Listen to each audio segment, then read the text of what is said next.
तुम्हें तुम्हें ज्ञात नहीं है गरुड़, तुम्हारे जन्म से पूर्व वृंदा का जीवन कैसा था? मुझे अनुमान है दीदी माँ, मैं 7 लोगों की यात्रा पार करके वैकुंठ गया था।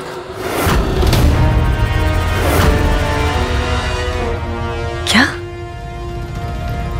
तुमने 7 लोग की यात्रा कर ली? कैसे की तुमने?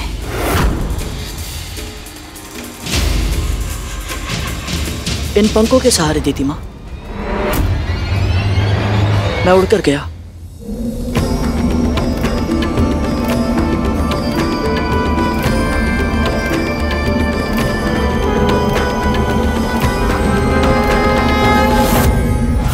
और शीघ्र ही 7 लोग पार करके अपने लक्ष्य तक पहुंच गया। और तुम्हारे मार्ग में कोई बाधा नहीं आई? किसी ने रोका नहीं तुम्हें गरुड़? नहीं, बस विरजा नदी में कुछ समय के लिए फंस गया था। ओम विष्णवे नमः, ओम विष्णवे नमः। और फिर मैं वैकुंठ पहुंचा और वहां मुझे शेषनाग भैया मिले। और शेषनाग ने तुम्हें देखते ही पहचान लिया? नहीं दीदी माँ,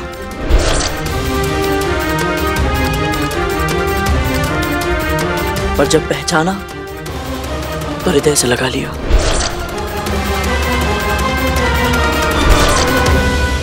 कतरू को और मुझे अनुमान भी नहीं था कि ये पक्षी इतना शक्तिशाली है। गरुड़, और क्या कहा शेषनाग ने तुम्हें? उन्होंने बताया कि बड़ी माँ और उनके अन्य पुत्रों ने छल और कुटिलता से मेरी माँ को अरुण भैया के डिम फोड़ने पर विवश कर दिया था। क्या तुम्हें भी लगता है तुम्हारा डिम सड़ गया है? प्रातः आकर देख लेना, यदि अभी देखना है तो डिम फोड़ना होगा ना। और उसी कारण अरुण भैया ने क्रोध में आकर मेरी माँ को दास्ता का श्राप दे दिया था। जिस प्रकार मैं अपनी विवशता का दास बन गया, उसी प्रकार आप भी अपनी बहन की दासी बनकर रहेंगी। ये श्राप है मेरा।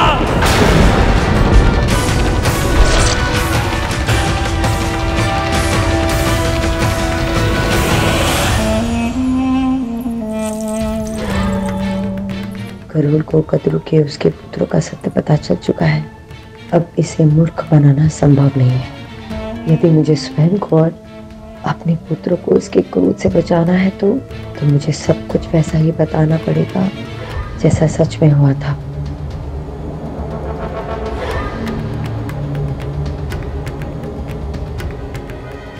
शेषनाग भैया ने मुझे यह भी बताया था कि माँ की दास्ता का एकमात्र कारण अरुण भैया का श्राप नहीं है।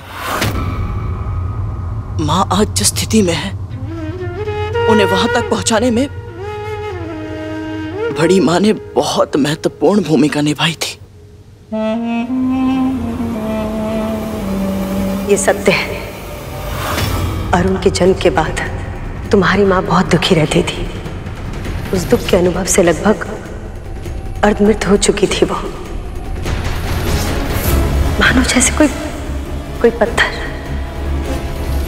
मुझे ठीक से स्मरण नहीं है दीदी माँ, पर कभी कभी ऐसा लगता है डिम में होकर भी मैं माँ की उपस्थिति का अनुभव कर पाता था। जब भी वो मेरे पास आती थी मुझे उनका आभास होता था।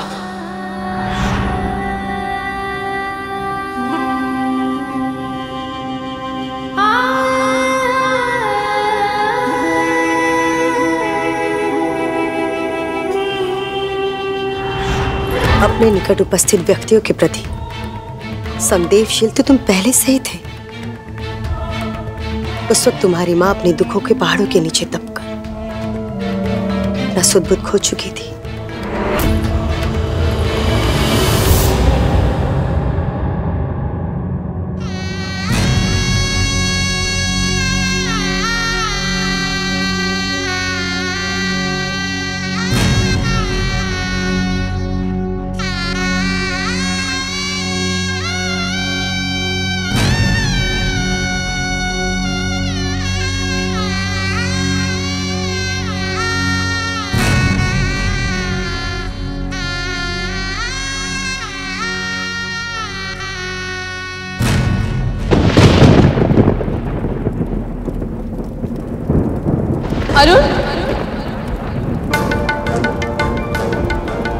कितनी अभागी हूं मैं, ना तो अपने पुत्र को दूध पिला पाई, ना ही लोरी सुना पाई।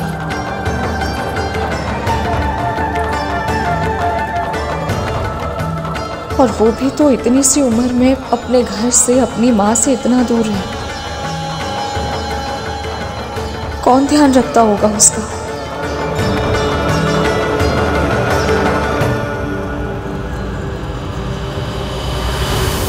तब मुझे समझ नहीं आता था, पर अब आपकी बातें सुनकर ऐसा लग रहा है कि जब जब मेरे डिम में विचित्र सी सिहरण होती थी, अवश्य ही बड़ी माँ मेरे आसपास होती होंगी। दुखद है, पर यही सत्य है गरुड़। जो और उनके साथ अनहोनी हुई, उसके बाद तो कदरू ने जैसे दूरियां ही बना ली थी। पर दिन बर दिन तुम्हारे डिम को बढ़ता हुआ देखकर कदरू को चिंता होने लगी। और फिर एक दिन, देखिए माँ, हम आपके लिए क्या लाए।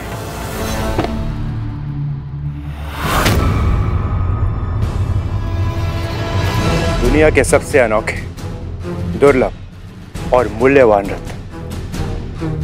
और पता है माँ, इन रत्नों को ढूंढने में और इकट्ठा करके आपके लिए लाने में हमने कितना श्रम किया है, किंतु आपके लिए कुछ भी।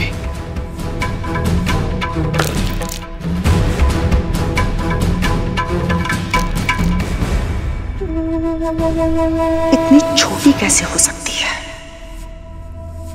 तुम्हारी महत्वाकांक्षा? तुम दोनों मेरे पुत्र हो, महारानी कदरू के पुत्र। मैं तुम्हें स्वर्ग के सिंहासन पर बैठाने का स्वप्न देख रही हूं, जहां इस संसार के सारे सुख और ऐश्वर्य तुम दोनों के चरणों में होंगे। किंतु तुम दोनों इन छोटे छोटे से रत्नों को देखकर इतना अधिक प्रसन्न हो रहे हो।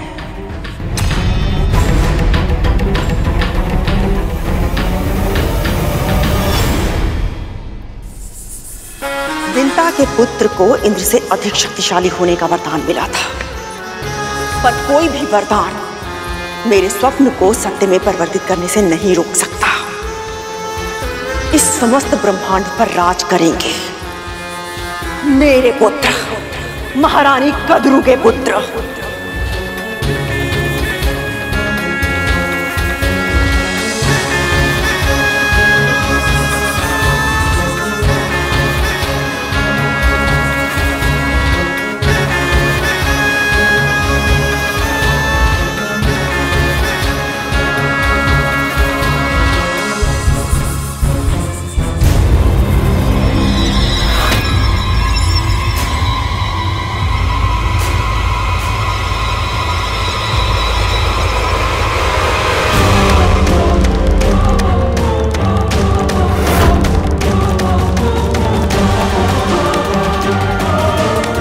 संदेह है या ये डिम अनवरत बढ़ता ही जा रहा है।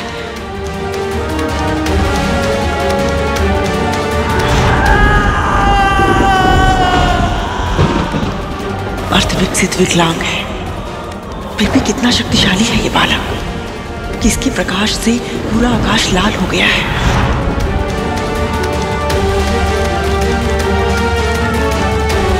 अच्छा ही है ना माँ, छोटी माँ का पुत्र इस डिम से निकलकर जितना बड़ा और शक्तिशाली होगा, उसे युद्ध करके पराजित करने में और पूरा का पूरा निगल जाने में कितना आनंद मिलेगा। मूर्खों की तरह बात करना बंद करो कालिया। किसी योद्धा की सबसे बड़ी कमी क्या होती है जानते हो? अपने शत्रु की क्षमता को स्वयं से कम आंकना।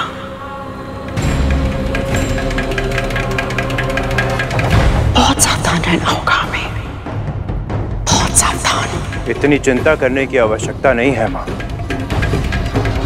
अरुण तो पहले से ही अर्थ विकसित है और छोटी मां वो अंजल त्याग कर स्वयं के प्राण लेने की तैयारी कर रही है।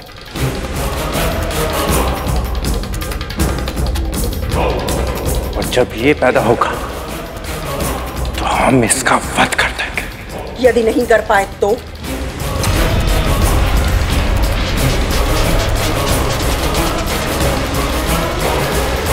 इस डिम को ध्यान से देखो तक्षक। 800 वर्षों से ये विकसित हो रहा है। पोषण प्राप्त कर करके ये इतना विशालकाय हो गया है कि उसने सूर्य के तेज को भी ढक लिया है।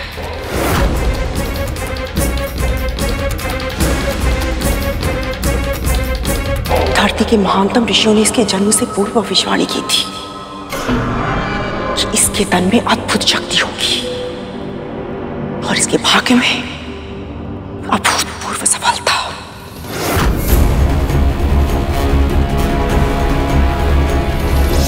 ईश्वर ही जाने कितना शक्तिशाली होगा ये।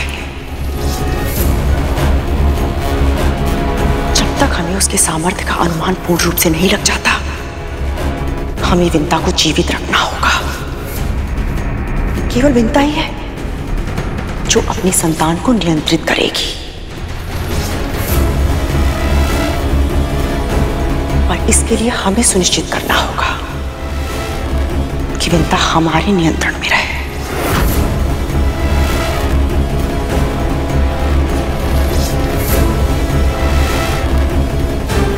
अद्भुत, आपकी दूरदृष्टि अद्भुत है मां। आपकी चालों का उत्तर ना ही छोटी मां के पास है और ना ही उनकी संतान के पास होगा।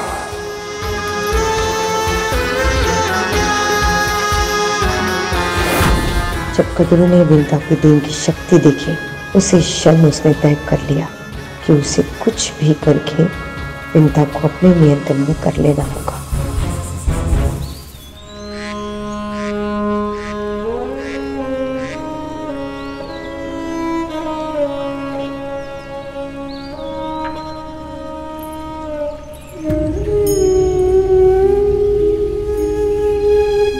कब तक अपने विचारों की भूल भुलैया में खोई रहोगी विंता? चलो, कितना समय हो गया, हमने साथ में संध्या आरती नहीं की। मेरा मन नहीं है दीदी। मन नहीं है तो बनाओ विंता। अपने प्रभु विष्णु को प्रतीक्षा करवाओगी क्या? चलो।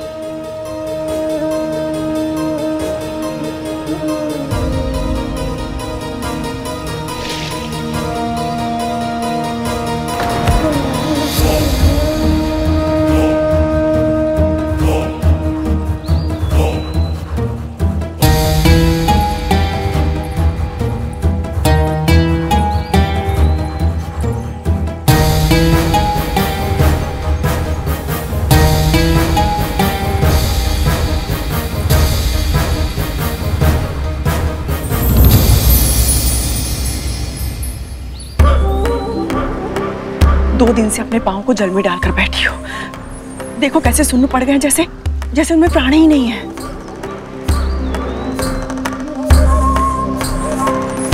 विंता,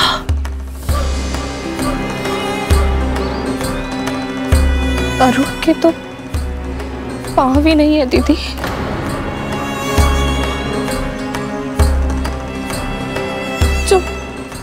जब मुझे इतना कष्ट हो रहा है तो उसे प्रतिदिन कितना कष्ट सहना पड़ता होगा। मेरे कारण मेरे पुत्र का जन्म अर्धविकसित परिस्थिति में हुआ और अब वो मुझसे इतना दूर चला गया है कि मैं उसका पालन पोषण भी नहीं कर सकती। दीदी, वो अकेले सब कुछ कैसे संभालता होगा? उसे भूख लगती होगी तो उसे भोजन कौन देता होगा? 2 घूंट पाने के लिए उसे कितना प्रयत्न करना पड़ता होगा ना। मुझे क्षमा कर देना विंता। आज तक स्वीकार नहीं करना चाहती थी, किंतु सत्य तो यही है ना कि जो कुछ भी हुआ उसके लिए दोषी मैं हूं। यदि मैं तुमसे नहीं कहती कि मैं 500 वर्षों तक डिम के फूटने की प्रतीक्षा नहीं करूंगी तो अवश्य तुम अपना डिम नहीं फूटती ना।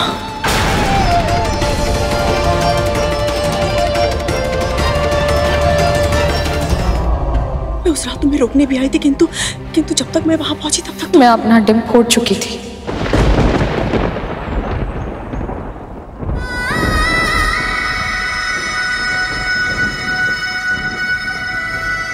आपने तो केवल कहा था दीदी, किया तो मैंने था। अरुण के जाने के बाद स्वामी ने भी मुझसे यही कहा था कि मैं आपको क्षमा कर दूं।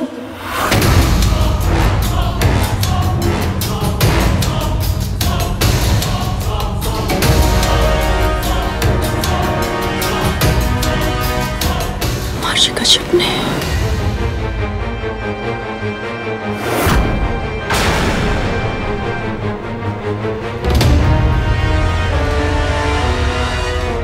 और अब मैं आपसे भी वही कहूंगी जो मैंने उनसे कहा था।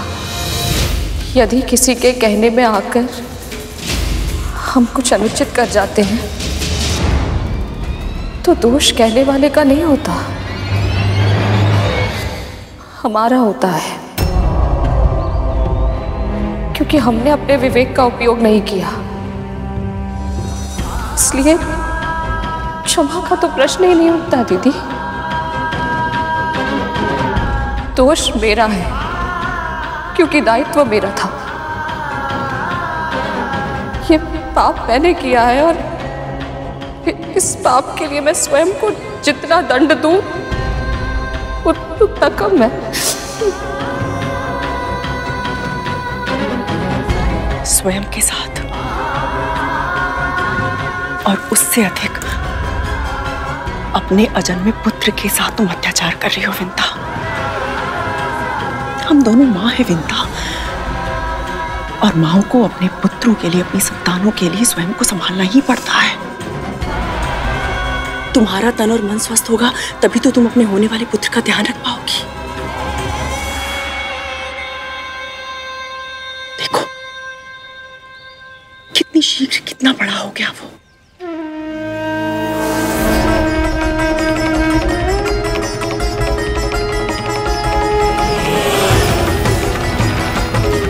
कितना शक्तिशाली होगा वो।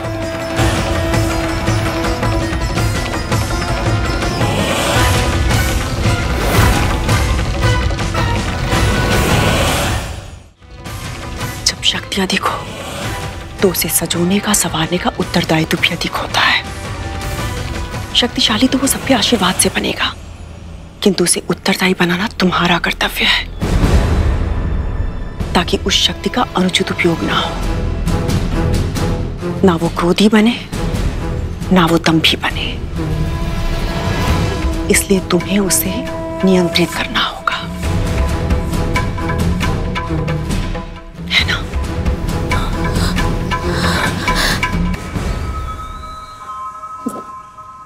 सही कह रही हैं आप।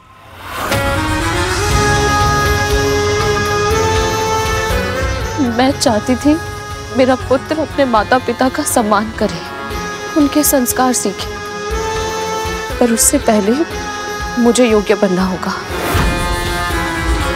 क्योंकि संतान अपने माता पिता को जैसा व्यवहार करते देखती है वही सीखती है और वैसा ही आचरण भी करती है।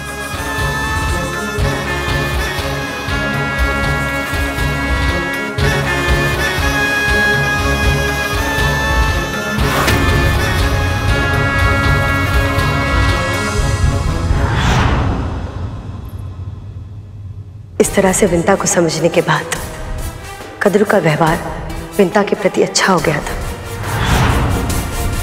वो उसका ध्यान रखने लगी, उसके खाने पीने, सोने का, सारी चीजों का।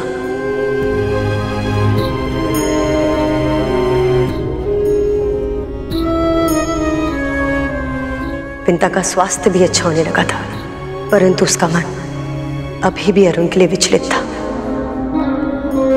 सब ठीक हो जाएगा विंता, सब ठीक हो जाएगा।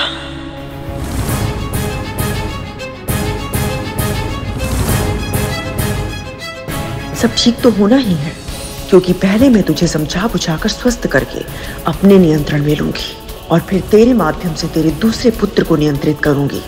अब वो दिन दूर नहीं जब मेरी महत्वाकांक्षा के आकाश में मेरे पुत्र सूर्य बनकर उदित होंगे और सारे संसार पर छा जाएंगे। और फिर एक दिन मैंने कद्रू को एक ऐसी सूचना दी कि उसको सुनकर वृंदा खुश हो गई।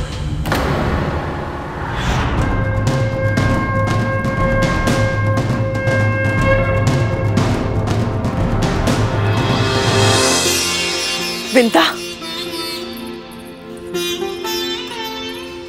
मैंने कहा था ना तुमसे कि सब कुछ ठीक हो जाएगा। देख, सब कुछ ठीक हो गया। क्या हो गया दीदी? क्या कह रही हैं आप? तुम्हारी पूजा और अरुण की तपस्या सफल हुई है विंता। अब वो अकेला नहीं है। सूर्यदेव ने हमारे अरुण को अपने रथ का सारथी बना लिया है।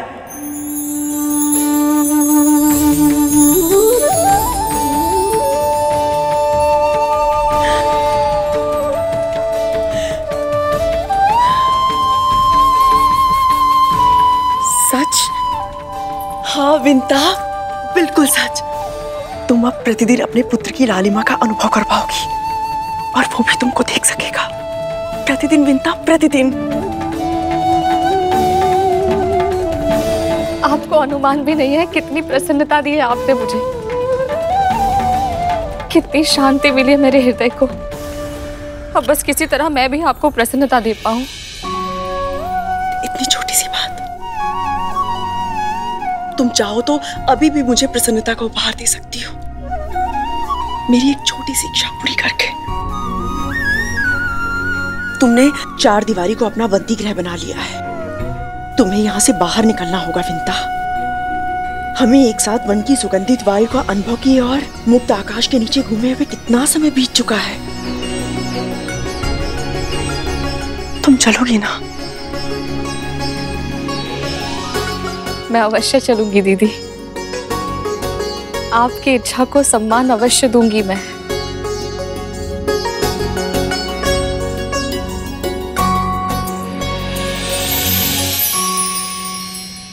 मेरी इच्छा तो बस ये है कि तुम्हें इन चार दीवारों से बाहर निकालने के बहाने आजीवन दास्तां की बेड़ियों में बांध सकूं। बड़ी माँ मेरी माँ की भावनाओं के साथ खिलवाड़ कर रही थी। उनके प्रेम, उनके विश्वास का अनुचित लाभ उठा रही थी वो।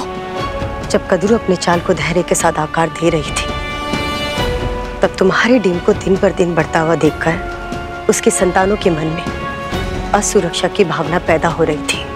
भविष्य में तुम उनके अस्तित्व के लिए संकट बन सकते हो, विशेष रूप से तक्षक और कालिया।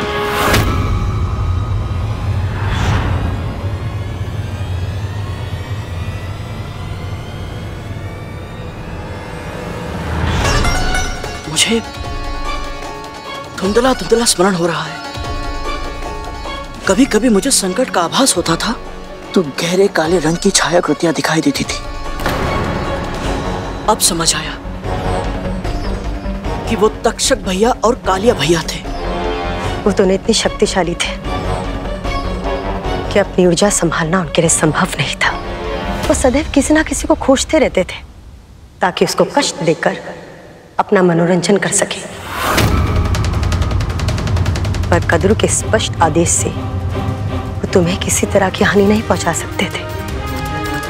पर उनके स्वभाव में असुरक्षा और जलन थी, इसलिए तुम्हें तंग करने का विचार उनके मन मस्तिष्क से कभी नहीं गया। और फिर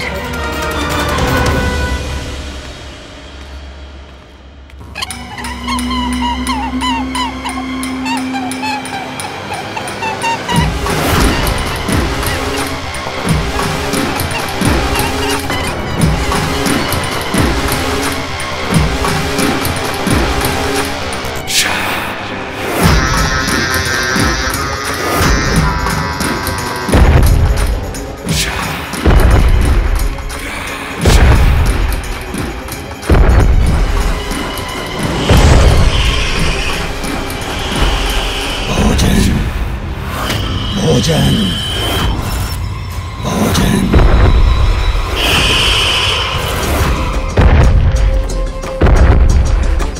भोजन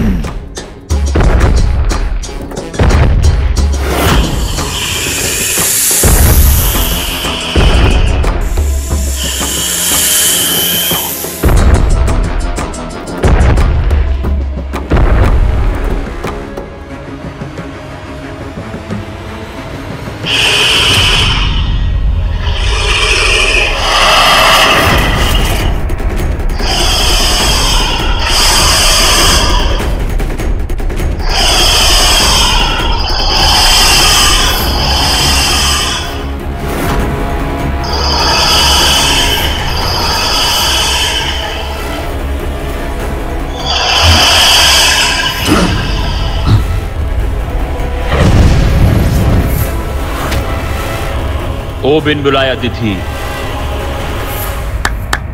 किसकी अनुमति से इस स्थान पर प्रवेश किया?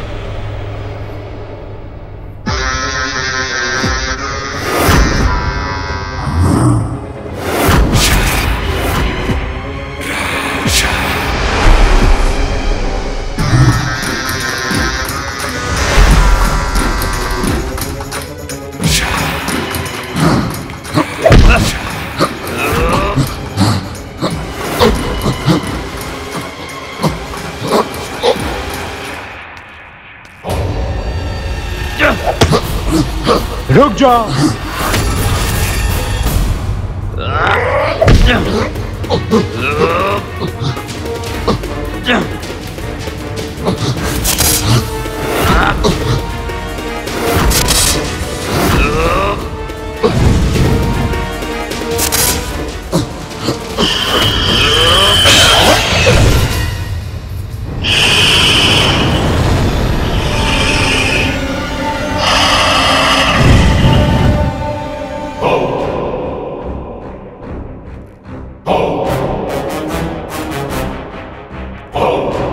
मैंने अभी अपनी विष की क्षमता का पूरा उपयोग नहीं किया, क्योंकि उसे अपना शत्रु बना के क्या लाभ, जिसे हमारा मित्र होना चाहिए। किंतु तक्षक भैया,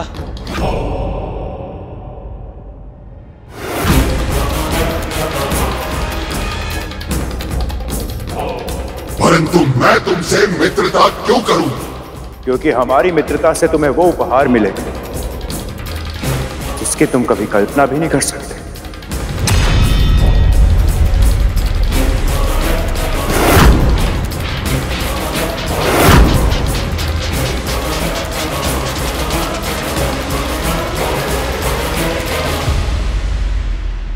वो डिम देख रहे हो?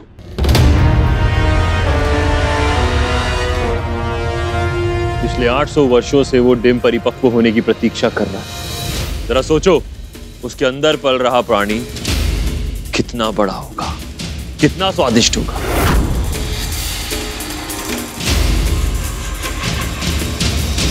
तुम चाहो तो अकेले पूरा का पूरा खा सकते हो।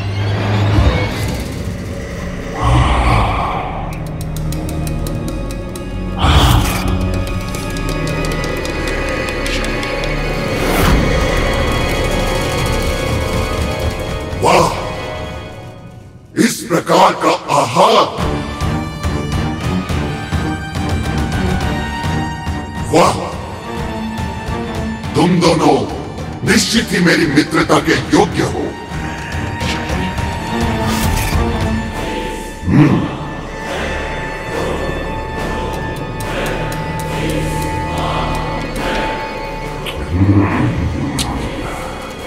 एक बार मैं इसे खा लूंगा तो मेरी भूख लंबे समय के लिए मिट जाएगी।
उस घटना के बारे में सुनकर आज भी मेरे रोंगटे खड़े हो रहे हैं।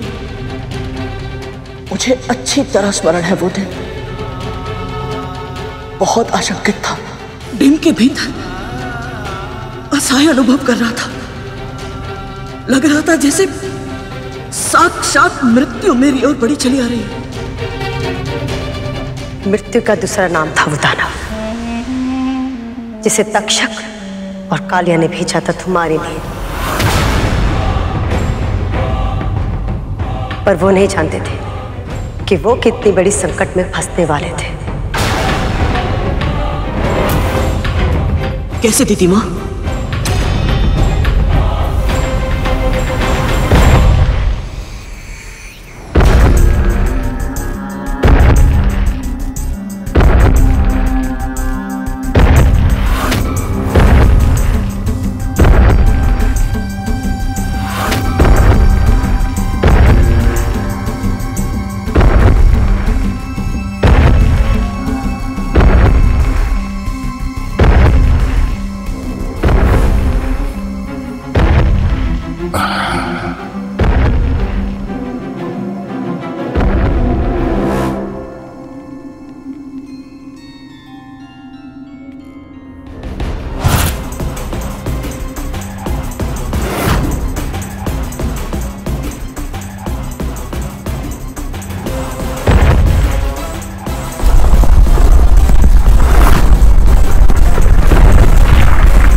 माँ माँ माँ माँ माँ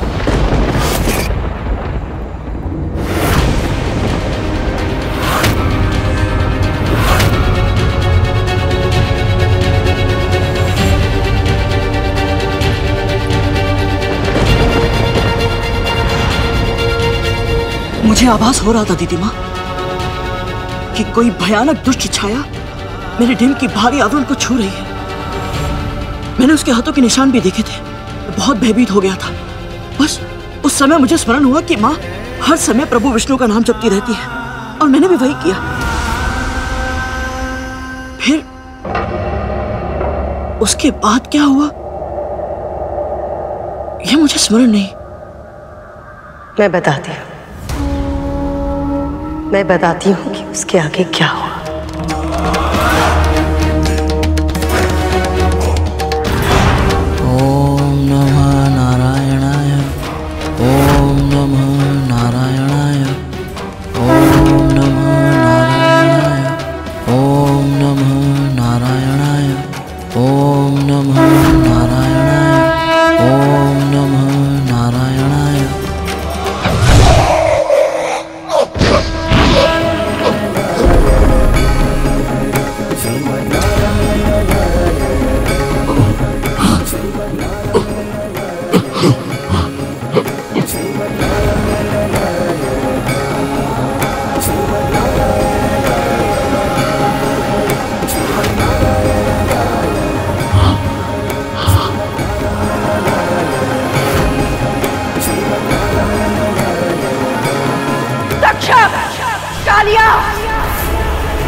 मेरे पुत्र को हानि पहुंचाने की चेष्टा किसने की?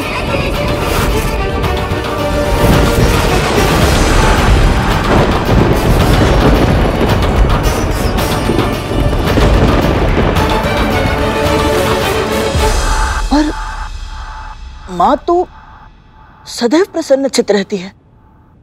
परिस्थिति कैसी भी हो, ना उनका मन भटकता है ना मस्तिष्क विचलित होता है। उन्हें इतना अधिक क्रोध आ सकता है, ये विश्वास करना भी कठिन है मेरे लिए। जानते हो, संसार में सबसे ज्यादा बलवान, सबसे ज्यादा बुद्धिमान व्यक्ति को भी किससे भय लगता है? समुद्र के मध्य आने वाली आंधी से, अमावस्या की घनघोर अंधेरी रात्रि से और सत्य के मार्ग पे चलने वाले उस व्यक्ति के क्रोध से, जिस व्यक्ति ने कभी किसी का बुरा ना किया हो, उस व्यक्ति को कभी क्रोध नहीं दिलाना चाहिए गरुड़। क्योंकि जब ऐसे व्यक्ति को क्रोध आता है तो फिर सब कुछ नष्ट हो जाता है, कुछ नहीं बचता। बड़े से बड़े अपराध को क्षमा करना तुम्हारी माँ का मूल स्वभाव है,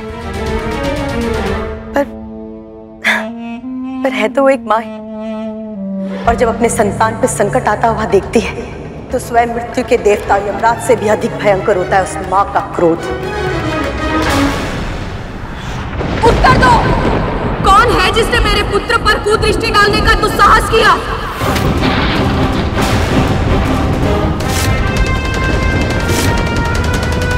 कायरों की भांति छिपे मत रहो, सामने आओ। किसका षड्यंत्र है ये? शांत हो जाओ विद्या, शांत हो जाओ। तुमने देखा ना, वो कोई अनजान ही था। पर वो था कौन? कैसे आया यहाँ? और क्यों मेरे पुत्र को हानि पहुंचाना चाहता था? तक्षक कालिया, सच कहो, क्या जानते हो उसके बारे में?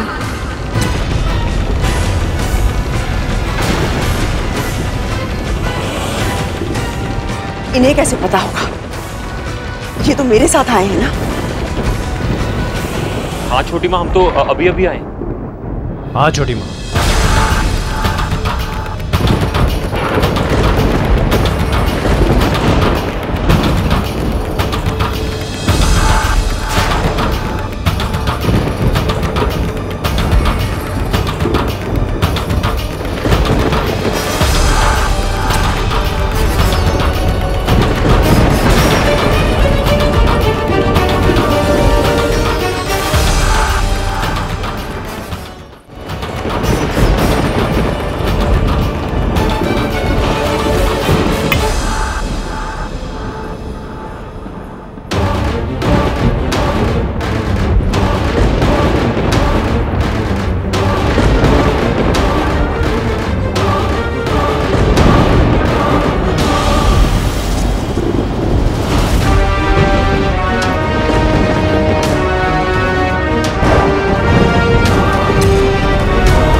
मैं महर्षि कश्यप की पत्नी विंता परम प्रभु श्री विष्णु को साक्षी मानकर अपने समस्त जप, तप और व्रत की शक्ति का आह्वान करती हूँ।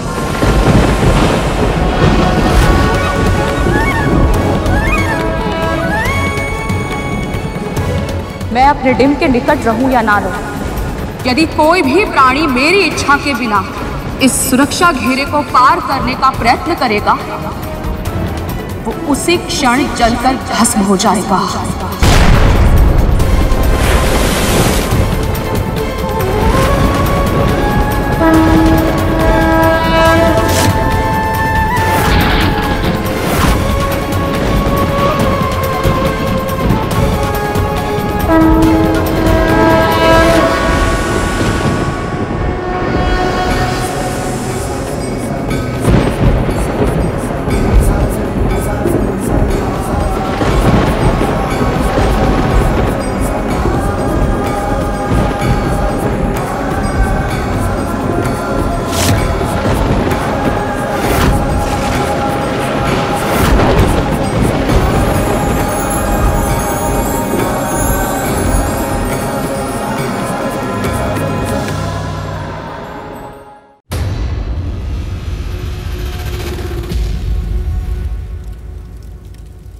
तुम्हें अंदेशा है कि तुम दोनों ने क्या किया है? न केवल उस डिम में पल रहे शत्रु का विनाश करने में असफल रहे हो, बल्कि तुम दोनों के कारण अब विंता भी सतर्क हो गई है। उसके होने वाले पुत्र को अपने वश में करने के लिए मैं विंता को अपने नियंत्रण में रखना चाहती थी, किंतु तुम दोनों की मूर्खता के कारण अगर मेरी चाल असफल रही ना तो। हम नहीं जानते थे मां कि वो टिम अपनी स्वयं रक्षा कर सकता, वो भी एक दानव के विरुद्ध।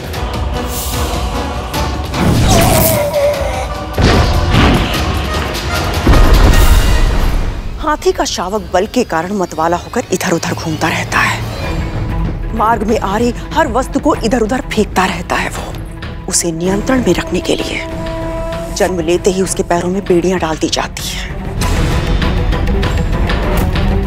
पर जब वो बड़ा हो जाता है तो और भी बलशाली होने के बाद भी बचपन के अभ्यास के कारण अपनी बेड़ियों को तोड़कर भागने की चेष्टा नहीं करता है। वो हम समझे नहीं मां। उस टिम से इसका क्या संबंध मां? यदि हम भी उस अजन्मे विंता पुत्र को हाथी के शावक की तरह अपने नियंत्रण में रखना चाहते हैं, हमें सुनिश्चित करना होगा कि अपनी शक्तियों के बारे में उसे कभी ना पता चले। स्मरण रखना, विंता ही वो खूंटी है जो अपने पुत्र को हमारे आदेशों के खूंटे से बांध कर रख सकती है। वो चाहकर भी हमारा हित न कर पाए, उसके लिए उसकी मां को अपने वश में करना होगा, और उसके लिए आवश्यक है कि तुम दोनों उसके पुत्र से दूर रहो। समझ गए मां। अब विंता को अपने अधीन करने के लिए मुझे ही शीघ्र कुछ ना कुछ करना होगा।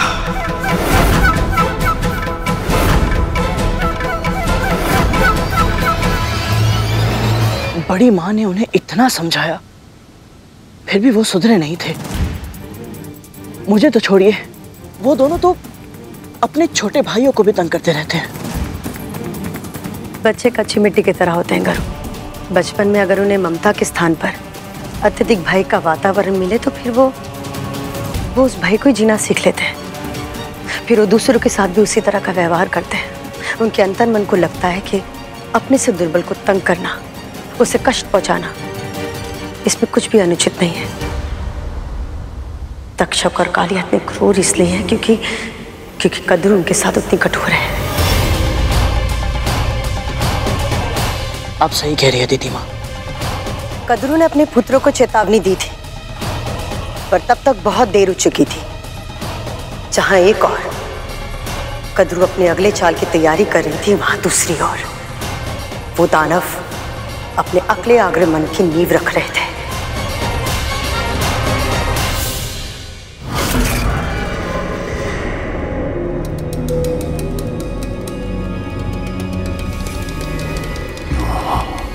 टीम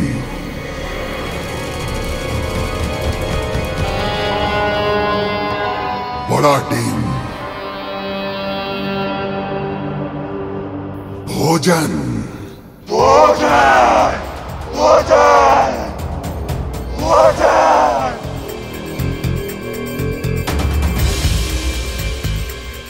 शक्तिशाली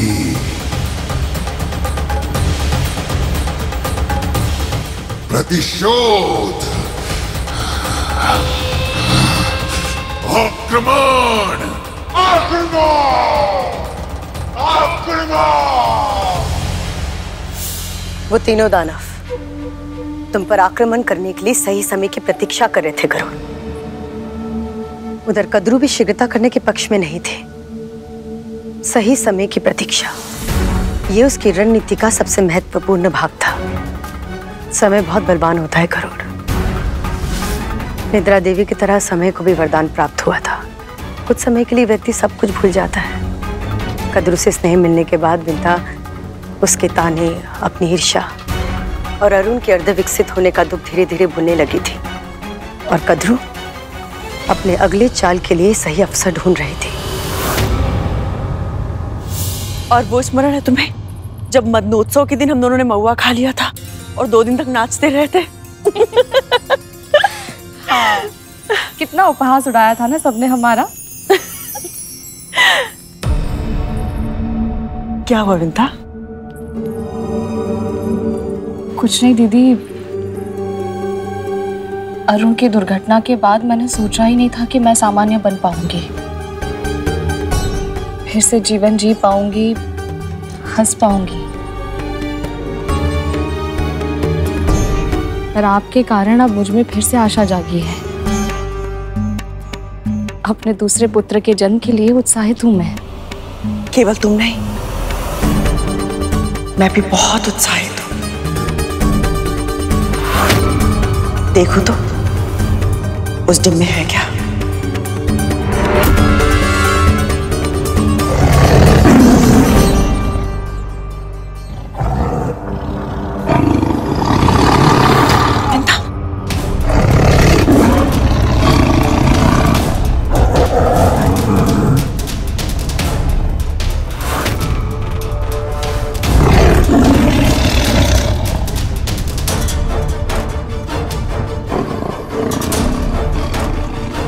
बाघ हिरण शावक को मार डालेगा।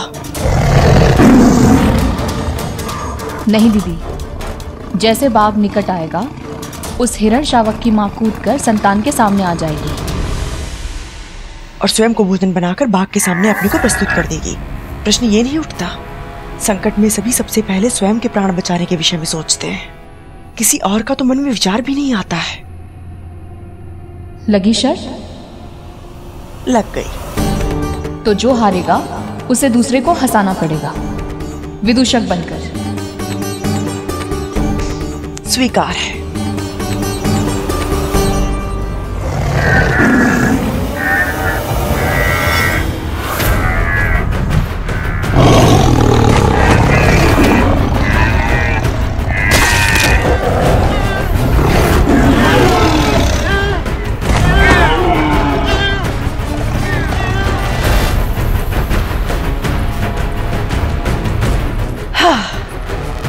मैं फिर से हार गई। अब विदूषक बनना पड़ेगा मुझे। नहीं नहीं दीदी, मैं तो केवल परिहास कर रही थी।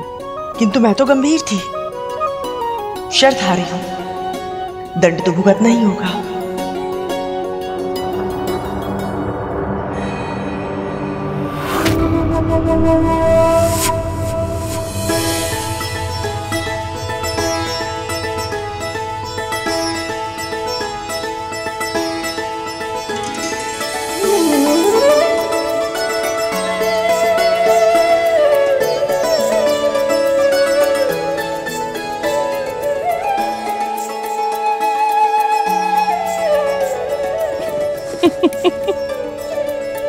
वैसे कैसा बचपना कर रहे हैं ना हम दोनों।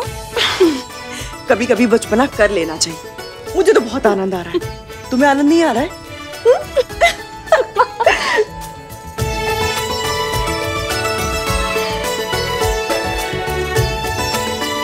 कैसा लग रहा है मस्सा?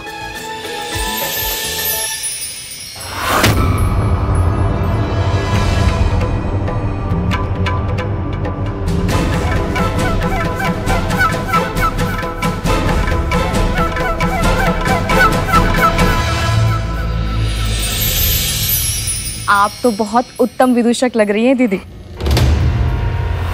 माँ विदूषक के भेष में? इतना घोर अपमान माँ का। चलिए अब कुछ करके तो दिखाइए, हंसाइए हमें।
बहुत उत्तम दीदी। आपने अपनी हार का मान रखा, इससे अधिक कोई अपेक्षा नहीं है मेरी। पूजा का समय हो गया है, मैं चलती हूँ।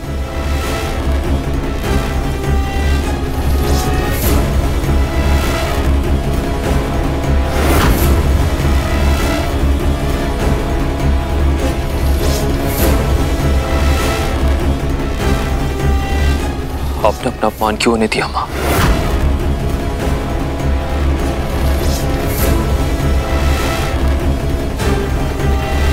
कोई भी बड़ा संग्राम जीतने के लिए एक युद्ध हारना ही पड़ता है। जो अपमान मैंने सहा है,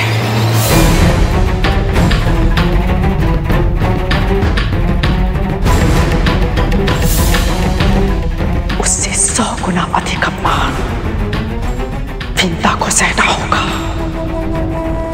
बहुत ही शीघ्र।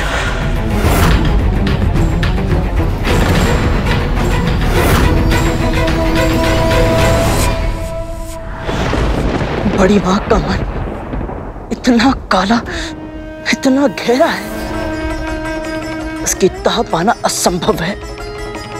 मेरी माँ को अवश्य यही लग रहा होगा कि वो परिहास कर रही है, और बड़ी माँ मेरी माँ की प्रसन्नता, उनकी हंसी छीनने का षड्यंत्र कर रही थी। पर मेरी माँ तो बहुत बुद्धिमान है, फिर उन्हें इस बात की भनक क्यों नहीं पड़ी दीदी माँ? क्योंकि तुम्हारी माँ का स्वभाव बहुत अच्छा है करुण। वो सब पर विश्वास कर लेती है, वो भी अत्यधिक विश्वास। लेकिन ये बात भी सत्य है कि कोई व्यक्ति कितना भी अच्छा क्यों ना हो, उसमें एक ना एक अवगुण तो होता ही है। और मेरी माँ में भी है। शर्त लगाना, जुआ खेलना, ये 5 महापापों में से एक पाप होता है।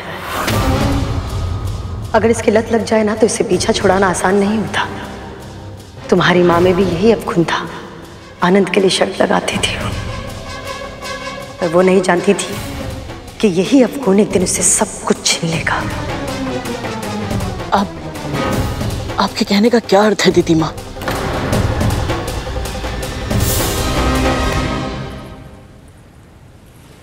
तुम्हें थकान लग रही होगी ना? लग तो रही है। तो यहीं बैठ जाते हैं, वायु की ठंडक का आनंद लेते हैं।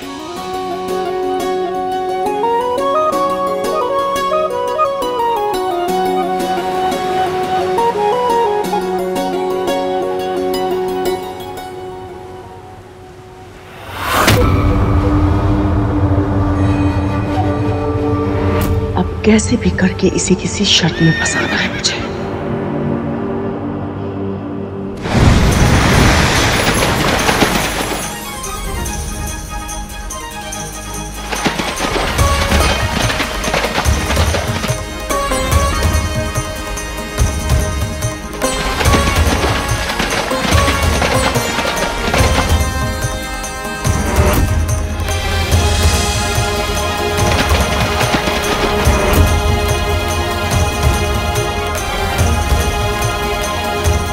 यही अवसर है मेरी होने वाली दासी से अंतिम शर्त लगाने का।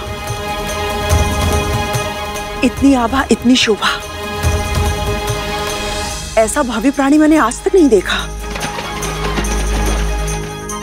ये उच्च श्रवा है दीदी, देवराज इंद्र का अश्व। कहते हैं सभी घोड़ों में ये सर्वोपरि है, सर्वश्रेष्ठ है। वर्ग तक की यात्रा पलक झपक कर ही कर सकता है ये। तभी इतना निराला है। किंतु कितनी विचित्र बात है विंता, उसका पूरा तन धवल है, किंतु पूंछ ऐसी काली जैसे जैसे अमावस्या की रात।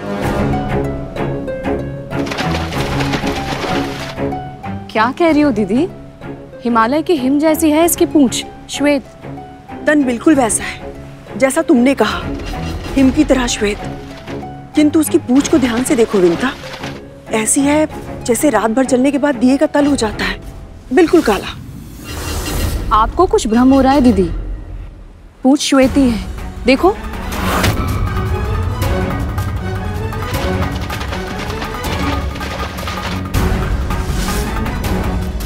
लगी शर्त?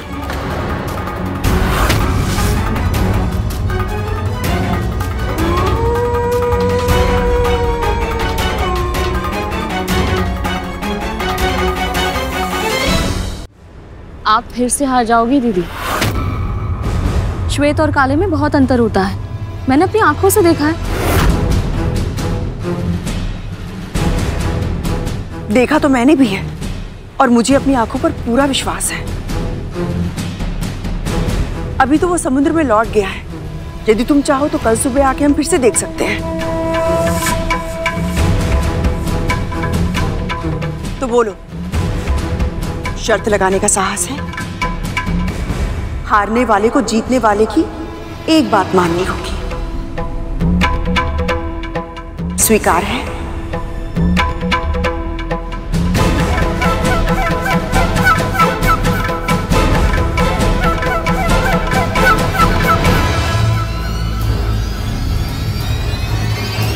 स्वीकार।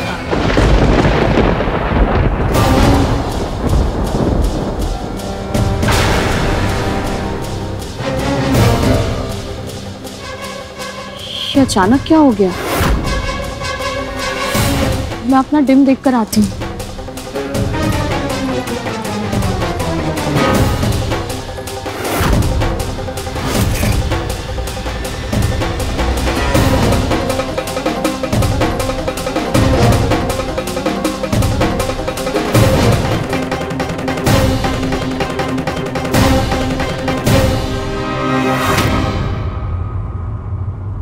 ये तो बिल्कुल ठीक है, तो फिर भ्रम क्यों हुआ मुझे?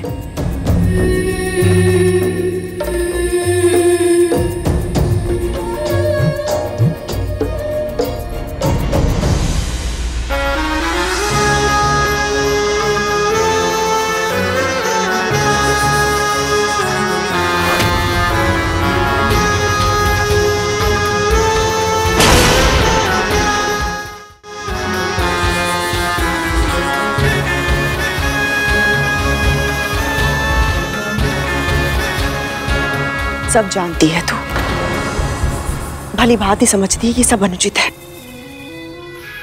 तू क्यों कर रही है ये सब?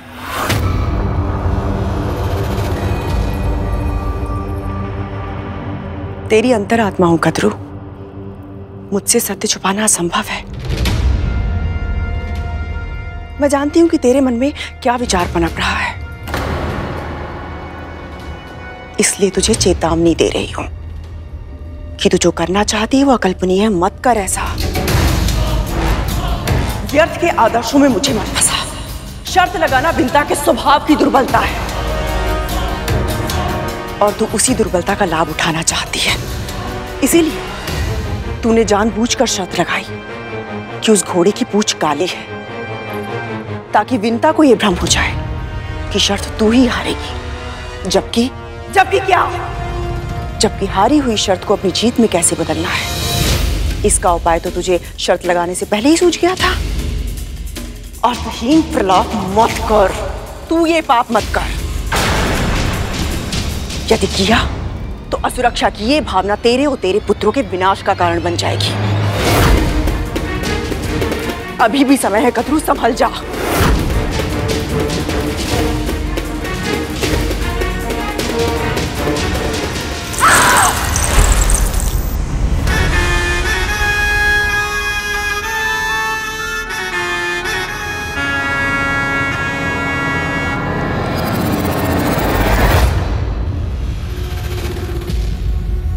और इस तरह मैंने और विंता ने शर्त लगा ली। अब कल सुबह का सूर्य इस शर्त का परिणाम लेकर आएगा और साथ लाएगा मेरा, तुम्हारा, हम सबका सुनहरा और सुरक्षित भविष्य।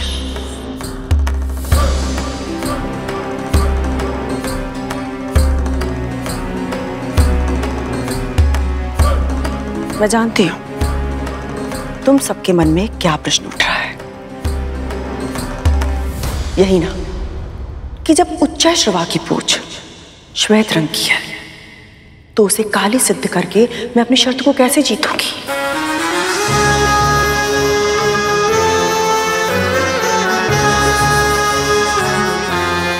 मैं नहीं करूंगी, तुम करोगे। तुम साफ।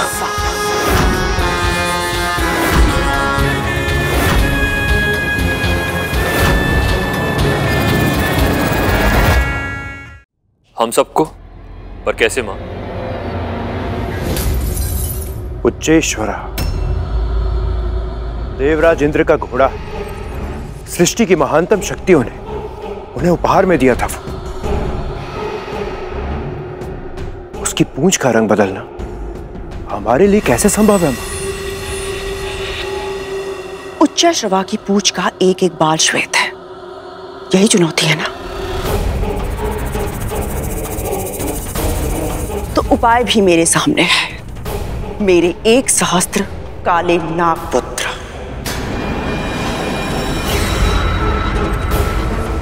कल सुबह होने से पहले तुम सब जाकर उच्चैश्रवा की पूंछ से लिपट जाना। दूर से देखने पर किसी को भी भ्रम हो जाएगा कि उसकी पूंछ काले रंग की है।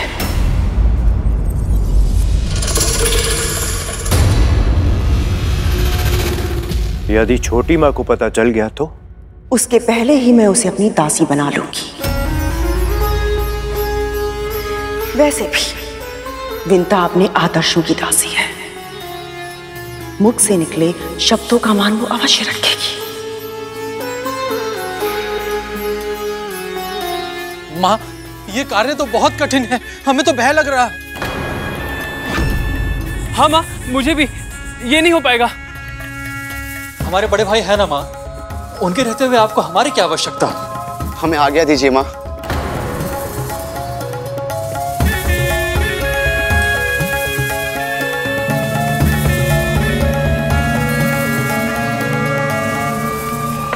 मेरे आदेश की अवहेलना करने का दुस्साहस कैसे किया तुम सबने?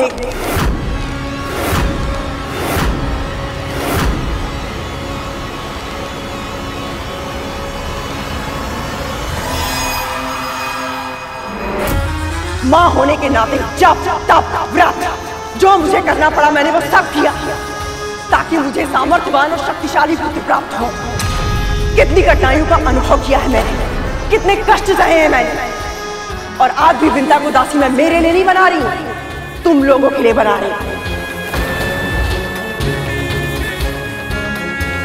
ताकि भविष्य में होने वाला उसका पुत्र तुम सबको कोई हानि ना पहुंचाए। और तुम लोग मेरी एक छोटी सी इच्छा पूरी नहीं करना चाहते?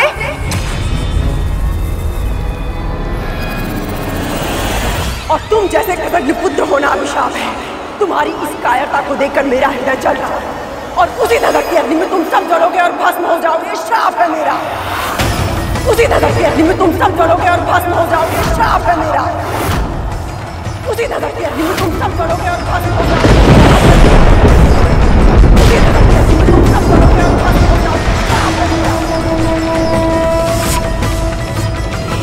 द्वापर युग में 5 पांडवों में से एक, विश्व के सर्वश्रेष्ठ धनुर्धर अर्जुन के पौत्र महाराज परीक्षित भारतवर्ष के सिंहासन को संभालेंगे,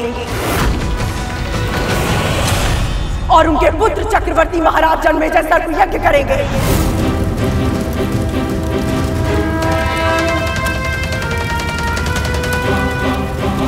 और उसी ज्वाला में जलकर तुम सब भस्म हो जाओगे।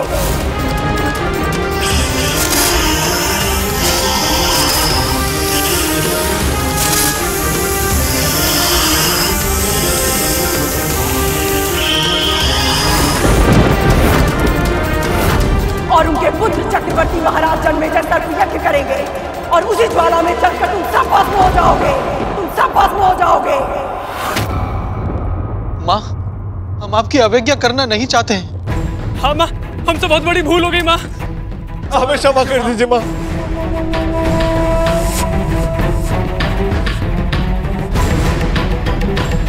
शांत हो जाए माँ, शांत हो जाए। आपकी आज्ञा का पालन होगा। हम सब वही करेंगे जो आप चाहेंगे।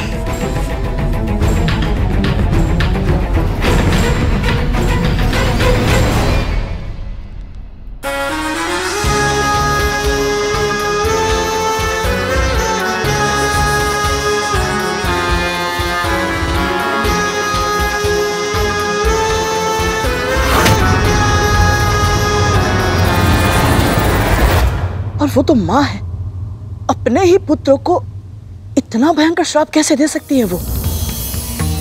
क्या उनके हृदय में तनिक भी ममता नहीं है? पुत्रों के लिए जब प्रेम अंधा हो जाता है तो विवेक साथ छोड़ देता है। फिर उस व्यक्ति को उचित अनुचित कुछ समझ में नहीं आता। कद्रू के साथ भी यही हुआ था।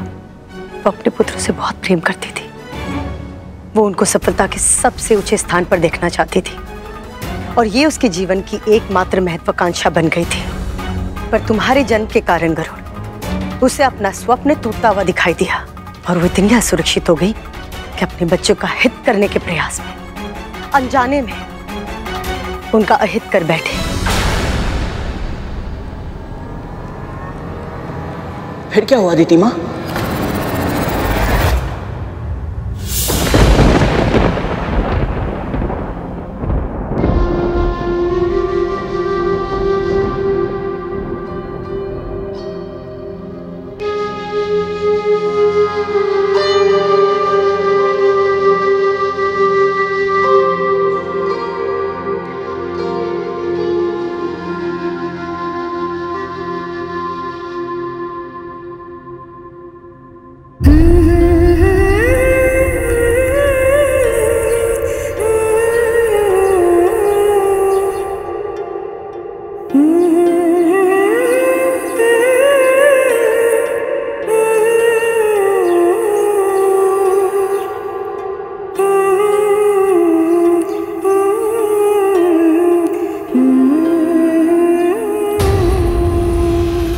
यहाँ क्या कर रही हो तुम? उच्चैश्रवा सुबह की भ्रमण के लिए आता ही होगा। चलो देखते हैं शर्त कौन हारता है, तुम या मैं।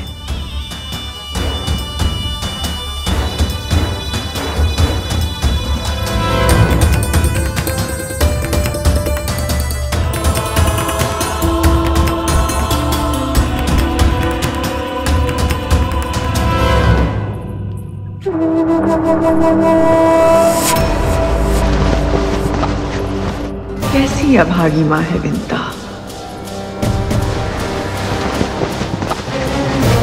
स्वयं ही रेखा मिटा दी।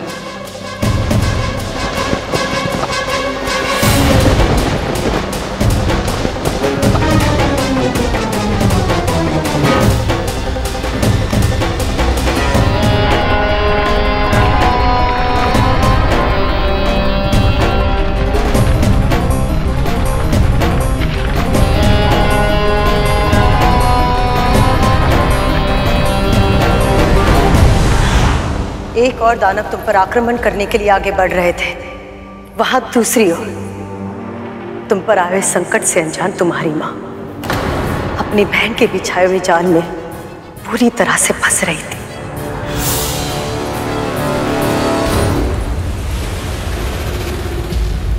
विंता, शर्त का स्मरण तो है ना? ये भी कोई पूछने वाली बात है दीदी? जो हारेगा उसे दूसरे की कोई एक बात माननी पड़ेगी। हारने के बाद कहीं दंड स्वीकार करने से मना तो नहीं कर दोगी? आप तो ऐसे कह रही हैं जैसे आप अपनी बहन को जानती नहीं। बातों में मत उलझो, वचन दो।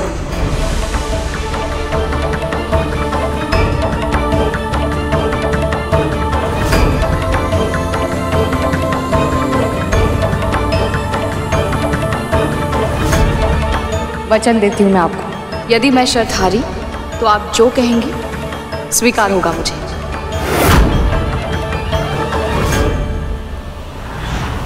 माँ को तनिक भी अंदेशा नहीं हुआ कि उन्हें धोखा दिया जा रहा है। बोलिए माँ, क्या हुआ था, मुझे बताइए। बोलिए दीदी माँ।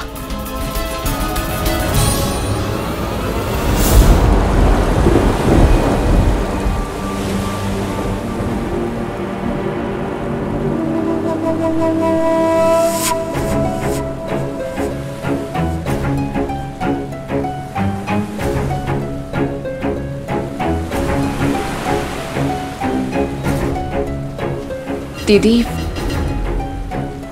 न जाने क्यों मुझे अपने डिम की चिंता हो रही है। मैं उसे एक बार देख कर आती हूँ। विंता, कुछ ही पलों की बात है, उच्चैश्रवा आता ही होगा, फिर हम दोनों चलेंगे ना उसे देखने। और वैसे भी चिंता का कारण क्या है? तुम्हारी इच्छा के बिना डिम को छूना तो दूर, सुरक्षा घेरे के भीतर भी कोई नहीं जा सकता है ना?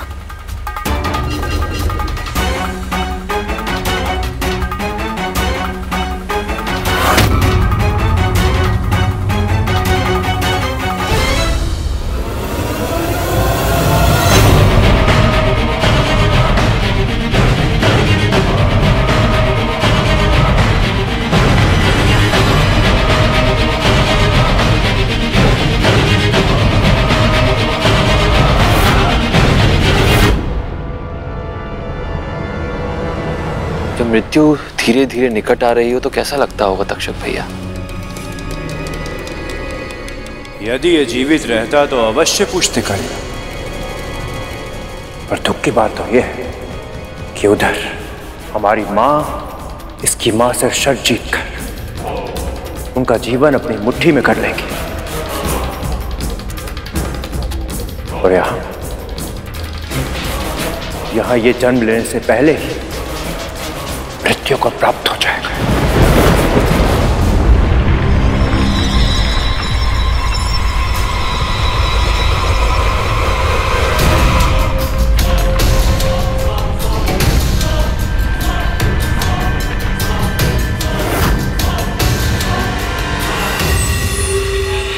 प्रतिशोध, भोजन, आनंद।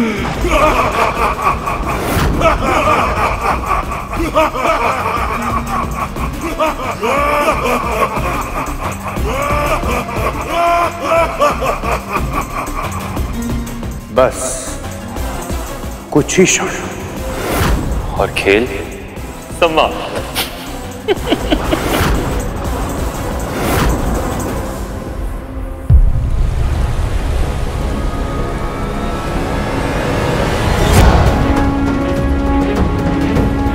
क्या हुआ? दीदी मेरा मन नहीं मान रहा है।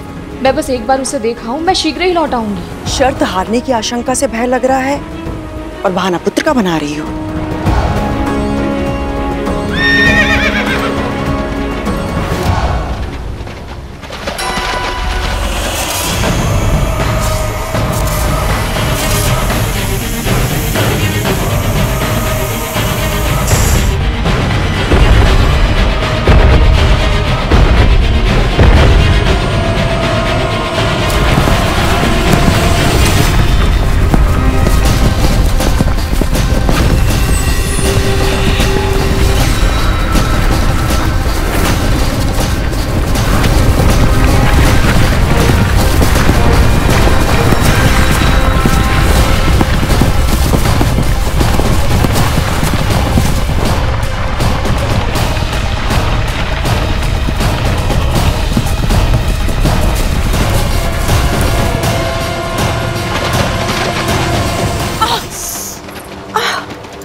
क्या हुआ? मेरा नेत्र। संभव है कि वायु के तीव्र वेग से रेत का कण चला गया है। दिखाओ मुझे।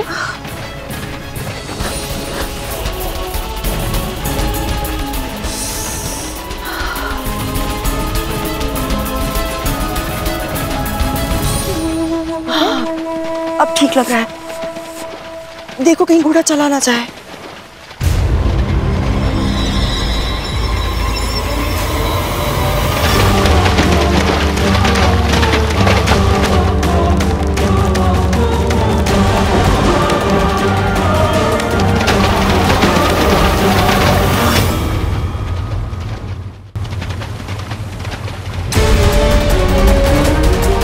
असंभव। शाबाश मेरे पुत्रों। ये कैसे संभव है? कल तक तो इसकी पूंछ श्वेत रंग की थी। तो आज किस रंग की है? आज काले रंग का। पर इसका अर्थ क्या हुआ?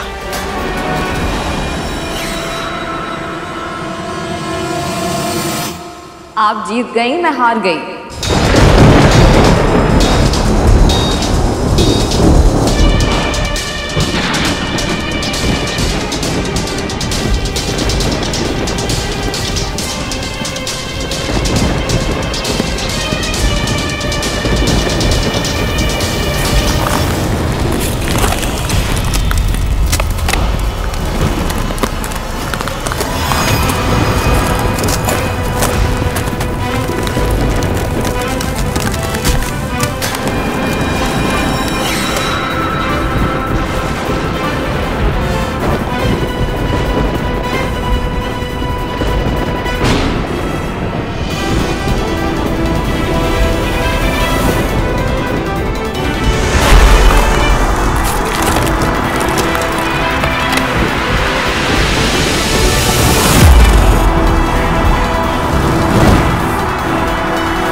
रुक जा दासी, रुक जा दासी, रुक जा दासी, रुक जा दासी।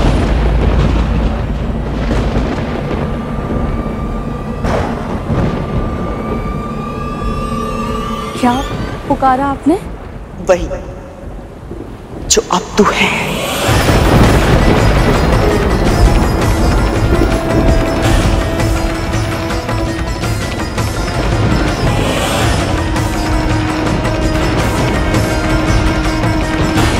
शर्त के अनुसार विजेता हारने वाले से कुछ भी मांग सकता है। तूने वचन दिया था मुझे, इसलिए अब तुझे मेरी दासी बनना पड़ेगा।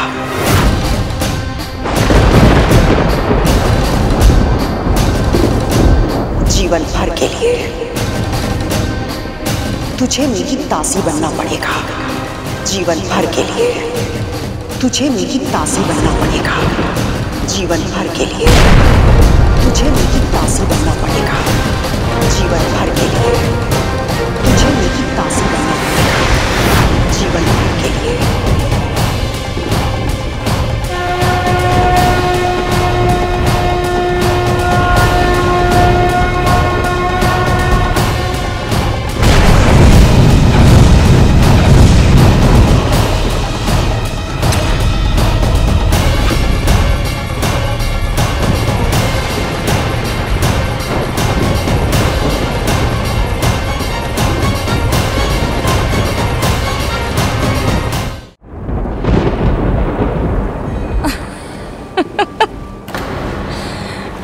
आपको विदूषक बनना पड़ा, इसलिए अब आप मेरे साथ परिहास कर रही हो।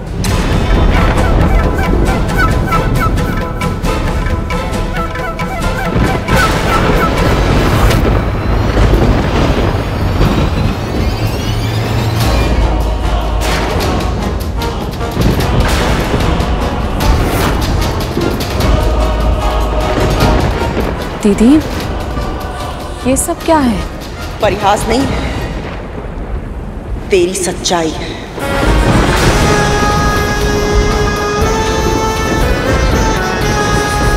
जब तक तू मन से, वचन से, कर्म से मेरी दास्ता स्वीकार नहीं करती, तब तक तू यहां से एक पग भी नहीं हिला सकती।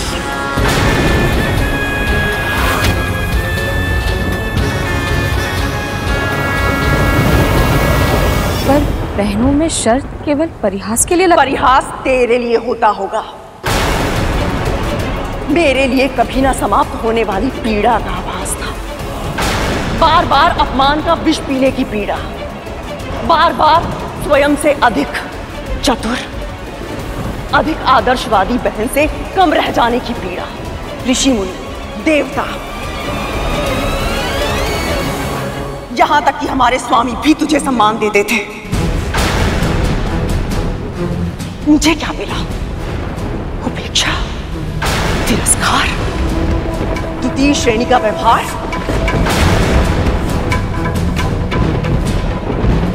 जीवन भर तुमसे पराजित होती रही, किंतु आज एक ही बार में तेरा जीवन जीतूंगी मैं। यदि मुझे पता होता मेरी जीत से आपको इतना कष्ट होगा, तुम वो सारी शर्तें मैं जानबूझकर हार जाती। आदर्श बहन होने का ढोंग मत कर मेरे सामने। घुटनों के बल बैठ और मेरी दास्तां स्वीकार कर। मेरी दास्तां स्वीकार कर। मेरी दास्तां स्वीकार कर। मेरी दास्तां स्वीकार कर।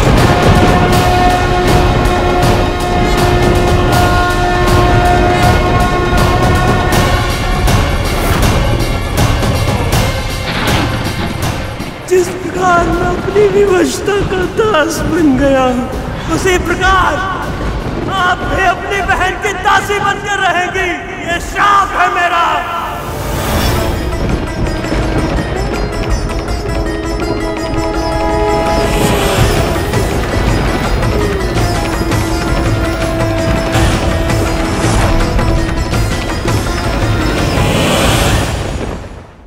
अनजाने में या जानबूझकर आज तक आपके प्रति जो कुछ अनुचित हुआ हो मुझसे, उसका दंड समझकर आपका ये निर्णय स्वीकार करती हूँ मैं। शब्द जाल में फंसाना चाहती है मुझे। अपने मुख से स्पष्ट रूप से घोषणा कर विनता।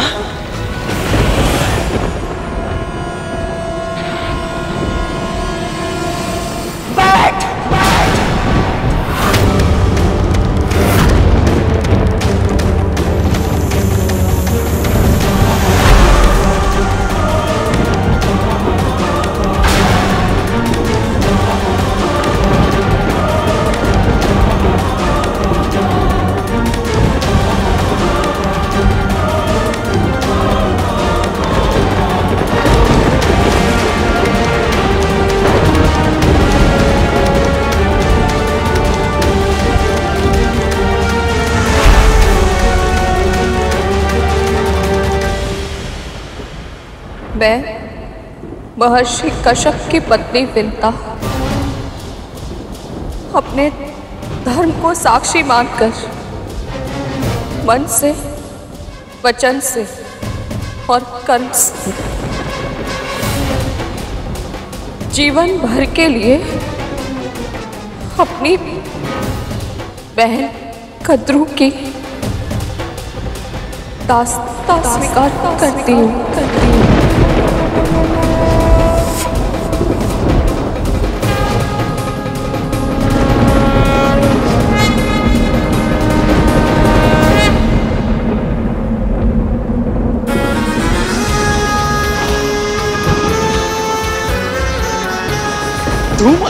कार्य सिद्ध हो गया है। हाँ तो विनता माँ फंस गई चक्कर में।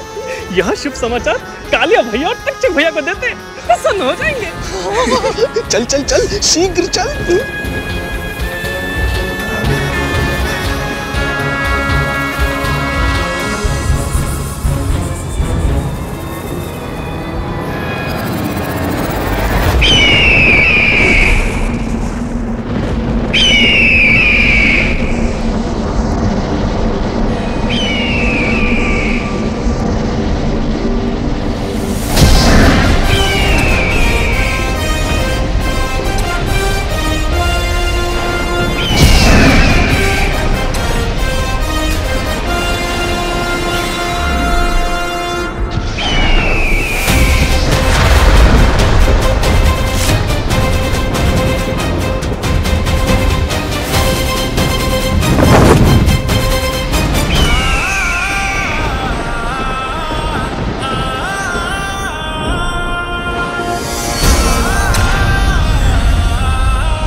समस्त संसार के लिए माता पिता की सेवा के आदर्श बनो पुत्र, सदैव वंदनीय बनो।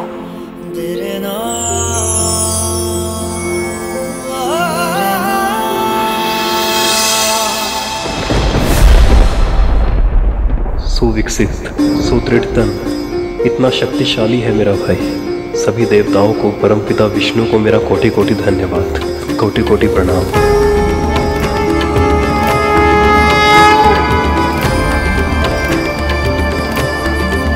तुम्हारा कल्याण हो पुत्र।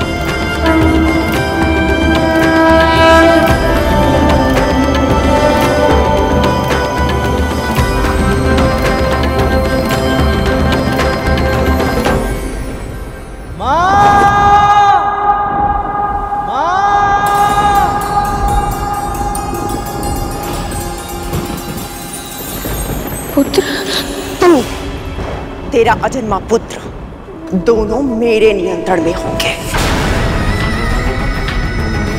प्रतिपल तुम दोनों की श्वास पर अब मेरा अधिकार होगा।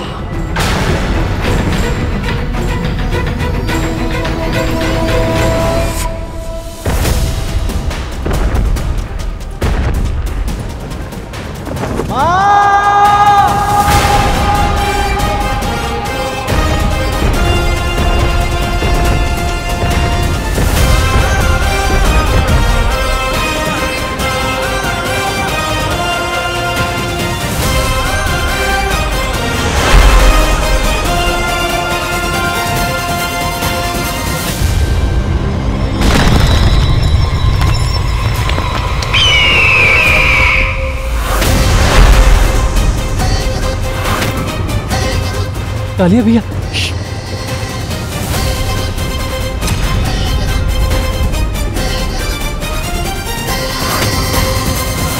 आप तो मुझे अपने प्राणों से भी अधिक स्नेह करती थी,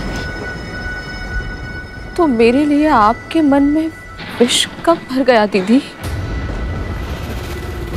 अभी तक तो मेरे पुत्र ने जन्म भी नहीं लिया और अभी से आपने उस निर्दोष बालक के श्वासों को भी अपने अधिकार में ले लिया।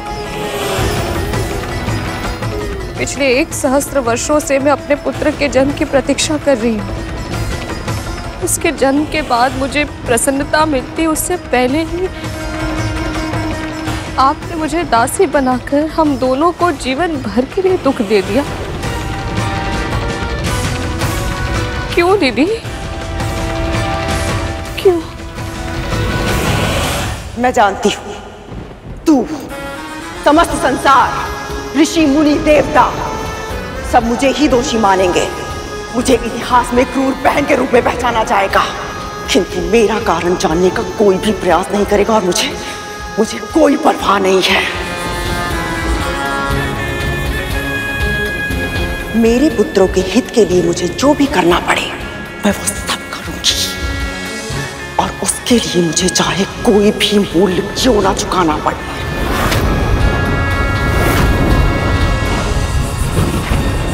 आपके पुत्रों की रक्षा? पर मेरे पुत्र ने तो जन्म भी नहीं लिया दीदी, उससे किसी को कैसे संकट हो सकता है?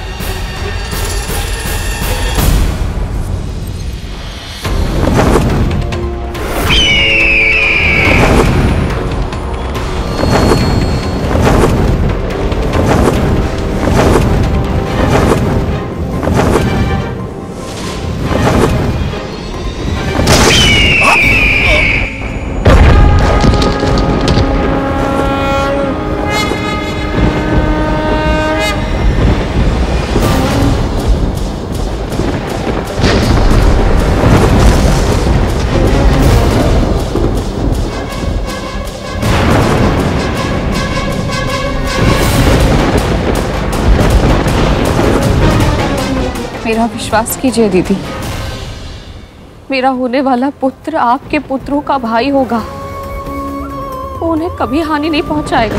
भविष्य वर्तमान के गर्भ से जन्म अवश्य लेता है विंता, किंतु उसके अधीन नहीं होता है। मैंने 1,000 महाशक्तिशाली पुत्रों को पाला है, उन्हें अनुशासन में रखना कितना कठिन है ये मैं अच्छे से जानती हूँ। अभी तेरा पुत्र तेरी बात मान जाएगा, किंतु भविष्य में जब वो बड़ा हो जाएगा, जब उसे अपनी अंतहीन शक्तियों के बारे में पता चलेगा, यदि तब उसने मेरे पुत्रों को प्रताड़ित किया तब क्या करूंगी मैं? इससे पहले कि तेरा पुत्र मेरे पुत्रों के लिए संकट बन जाए, तुझे मेरी दासी मिलना पड़ेगा, तुझे मेरी दासी मिलना पड़ेगा, तुझे मेरी दासी मिलना पड़ेगा। तुझे नियंत्रित करके तेरे माध्यम से तेरे पुत्र को अपने नियंत्रण में रखूंगी मैं, पुत्र को अपने नियंत्रण में रखूंगी मैं।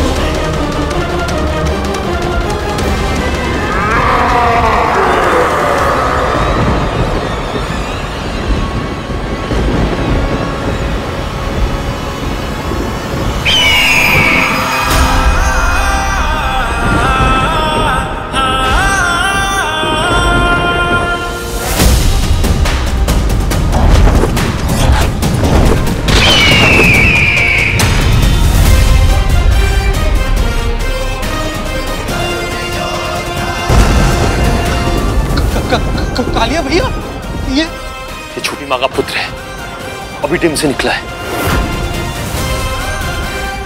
माँ सत्य ही कहती है, इसे केवल छोटी माँ ही नियंत्रित कर सकती है। चल उन्हें सूचना देते हैं।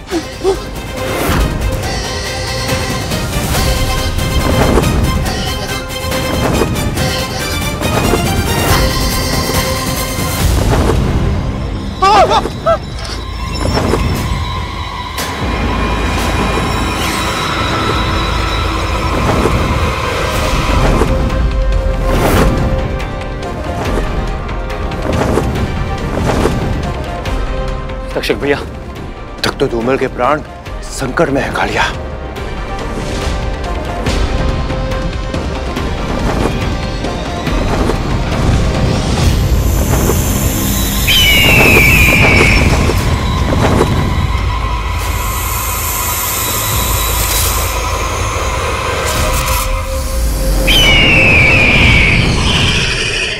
यदि आपने निश्चय कर लिया है तो ऐसा ही होगा। एक दासी के रूप में आपके हर आदेश का पालन करूंगी मैं।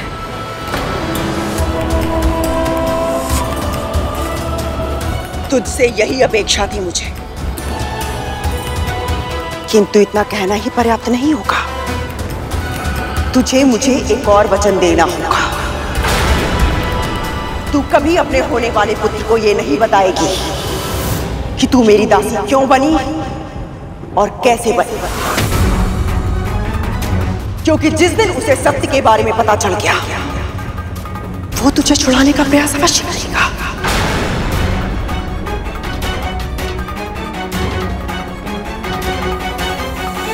वचन दो विद्या। मैं वचन देती हूँ। अपने पुत्र को अनुशासन सिखाऊंगी, बड़ों के आदर का महत्व बताऊंगी और उससे अपने आदर्शों का पालन करवाऊंगी। मैं दासी क्यों बनी उसे कभी नहीं बताऊंगी।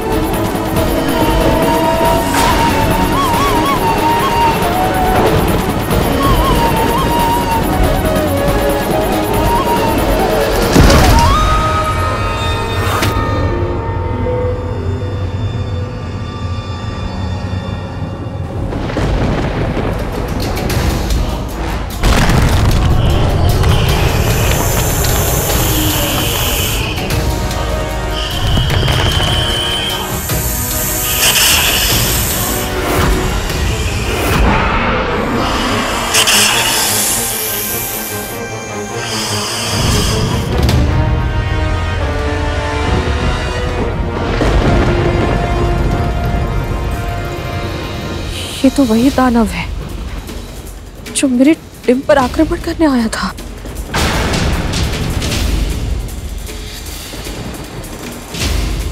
इसका ये हर्ष किसने किया?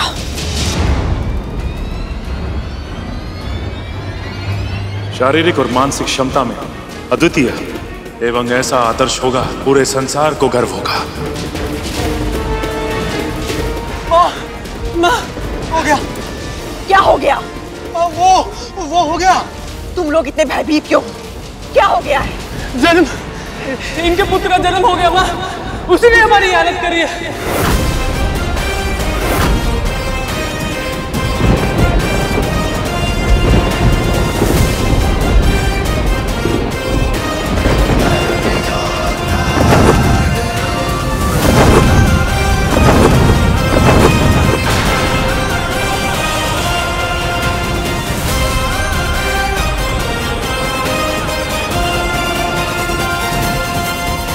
मेरा पुत्र, उसका जन्म हो गया। कैसा होगा वो? स्वस्थ, सुविकसित तो होगा ना? उसके सब अंग प्रत्यंग ठीक तो होंगे?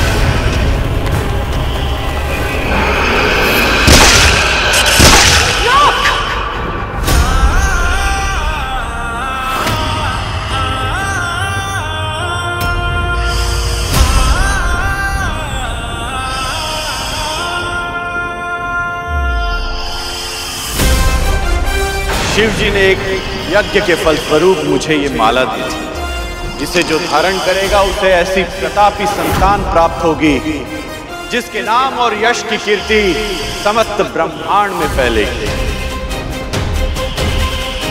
ये क्या रहे हो? आत्मा करो।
माँ,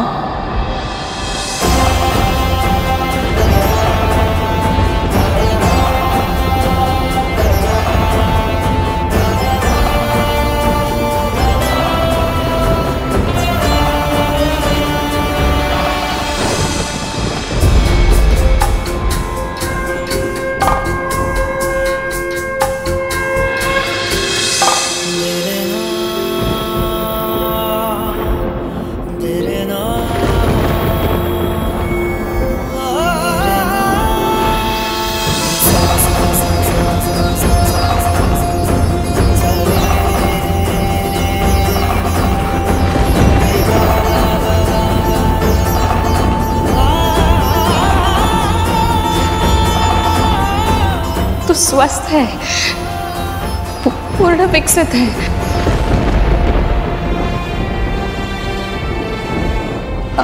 अपने सामान्य रूप में आप पुत्र